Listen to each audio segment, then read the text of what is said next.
А, вот вы где. Вот мы с вами и на улице.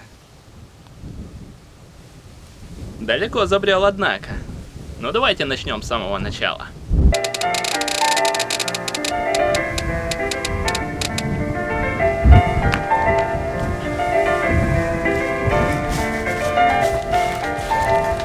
Всем привет! Это туториал по палмдропу. Если вы смотрите это видео, значит я сегодня научился палмдроп. Можете меня поздравить. Красава! Ну не так бурно, потише, потише. Для тех, кто до сих пор не понял, что такое палмдроп, попытаюсь объяснить. Палмдроп — это заднее сальто с положения выхода силой, при котором толчок совершается руками. Мах ногами, группировочка, крутка, и мы сделали палмдроп. Мы уже научились палмдроп? Подожди. Я понимаю, что вы рветесь поскорее научиться палмдроп, но прежде чем вы приступите к его изучению, вы должны понять, обладаете ли вы всеми соответствующими навыками. Что нужно уметь для палмдропа? Минимум это заднее сальто. Ну, чтобы вы понимали, как крутиться назад вообще. Если человек не умеет сальто, то, я думаю, палмдроп ему делать не стоит. Заднее сальто у меня получается плохо, но этого достаточно. Заднее сальто это минимум. Конечно, лучше уметь и палмфлип, который вы сможете увидеть в этом туториале. Почему палмфлип? Во-первых, палмфлип научиться намного проще и безопаснее. Во-вторых, палмфлип является чем-то промежуточным от заднего сальто до палмдропа. В палмфлипе мы толкаемся так, а в палмдропе так. Это сложнее, это страшнее. В общем, вы поняли. Для того, чтобы вы поняли, что я вам не вру, покажу, что я действительно умею палмфлип. На улице я уже его не делал. Никогда. Да, никогда. Вот год назад в туториале, как я его научился в зале делать. С тех пор я его не делал ни в зале, ни вне зала. А, только на батуте делал. Ну, на батуте любой сделает. Как-то так. После того, как мы разобрались с необходимыми вам навыками, мы можем переходить к следующему. А следующее это место, на котором будем учиться палмдроп. Давайте оборудуем его вместе. Место оборудуем вместе. Это рэпчик, йоу. Для этого места нам понадобится турник и эти замечательные тюки соломы. Ну что ж, поехали.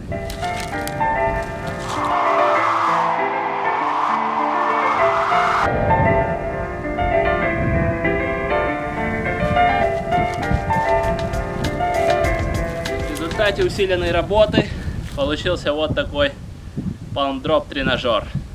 Замечательный палмдроп тренажер. Мягкий, красивый. Мечта.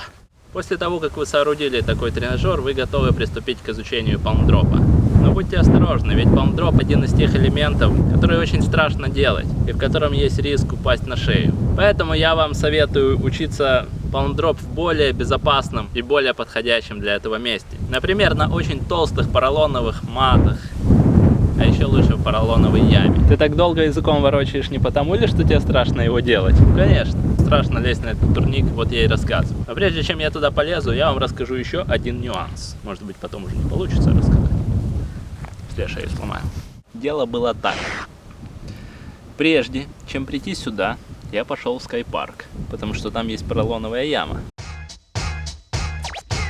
И как обычно, я попробовал сделать палмдроп сразу. Ничего не получилось, естественно. Несмотря на то, что это поролоновая яма, она как-то не внушает доверия. Попробую сделать ее более безопасной.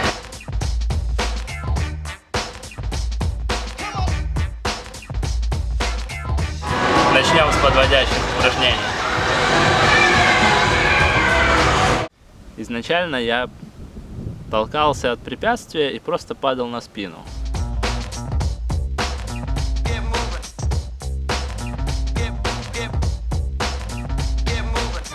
После того, как мы сделали пару прыжочков на спину, можно попробовать крутануть сальто. Для этого я насыпал побольше поролона, избавился от страха и вперед.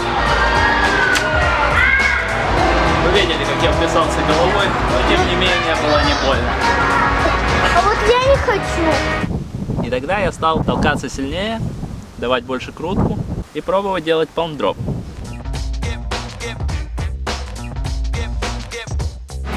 После того, как мы научились более-менее приземляться на ноги, можно уменьшить количество поролона.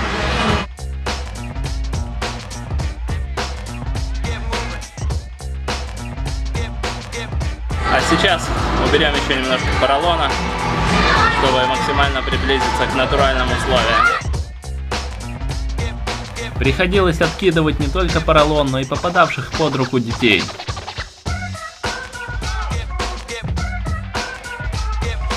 Тогда я понял, что я его научился. И я стал искать более страшное место.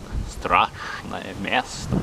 Я его нашел, но оно было чересчур низкое. Но, к счастью, там был батут, мягкий батут. Такой мягкий, что захотелось на нем лечь спать. Я лег спать, а меня разбудили, так как там на батутах запрещено лежать. И этот парень, который меня разбудил, он оказался мне очень кстати.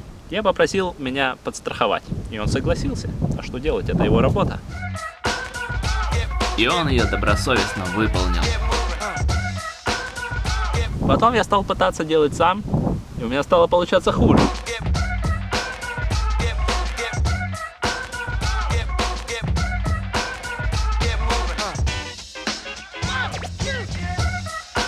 Странно, насколько нам помогает наличие страхующего, даже если он ничего не делает. После того, как вы попрактиковались его делать в зале, на поролоне, на батуте, вы можете выходить на улицу и пробовать там. Ну что, идем на улицу? Вот мы с вами и на улице. Далеко забрел, однако. Вот такие дела. И вроде бы я его научился, да, в зале. Можно заканчивать туториал, но цель нашего туториала — научиться делать палмдроп на земле, на улице, в жестких хардкорных условиях. И поэтому начнем учить его здесь. Прежде чем начать пробовать палмдроп, как обычно, проверим наш тренажер на мягкость. Сразу развалил пол тренажера. Довольно-таки мягко. Полный рот соломы, ну ничего. Ну что ж, приступим. Знаю, вы за меня болеете. Спасибо. Для начала можете сделать пару подводящих упражнений.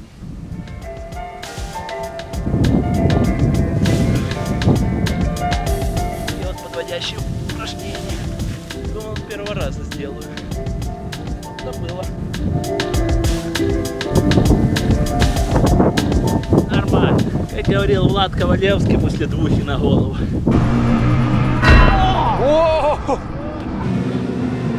Нормально? Нормально. Нормально. Ну что, мягко можно делать. Совсем забыл о крутке. Страх переборот. Рано обрадовался.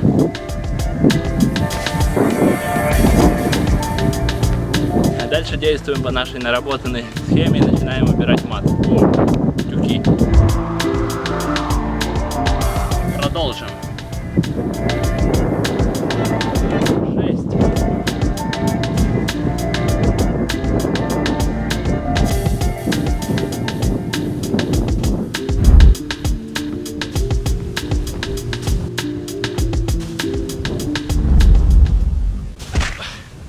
Нормально.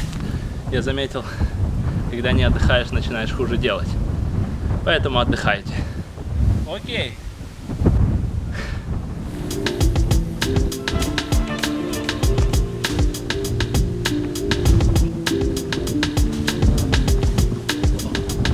Хороший толчок руками. Залог успешного палмдропа.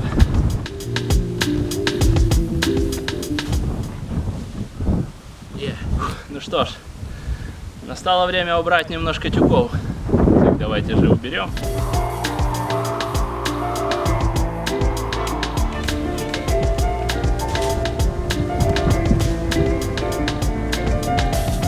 Убираем остатки соломы.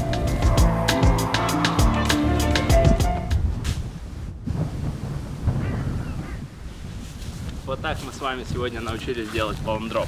Понятно, что еще необходима практика, практика и практика. Но думаю, верный путь я вам указал. Думайте головой, изучайте теорию и учите новые элементы. В интернете интернете полно разных подробных туториалов, в которых описывается сила толчка руками в ньютонах, градусная мера дуги, ног, примахи, длина волос и так далее. Но если честно, когда я шел учиться палмдропу, я не посмотрел ни одного туториала. Не знаю почему, но они как-то мне не очень помогают. Ты висишь на турнике, и тебе страшно. Думать о том, какова должна быть сила толчка, это последнее дело. Ты просто берешь и делаешь, как ты чувствуешь. Ты ведь так много времени изучал все элементы сам. У тебя выработалась какая-то интуиция, как и что делать. Мне намного проще научиться элемент, если я увижу собственными глазами, как человек при мне его научился. И намного сложнее, если даже профи будет весь день мне рассказывать теорию. Как толкаться, как махать, как крутиться, куда смотреть, о чем думать, как шапку надеть. Как всегда, был рад вам помочь и чао!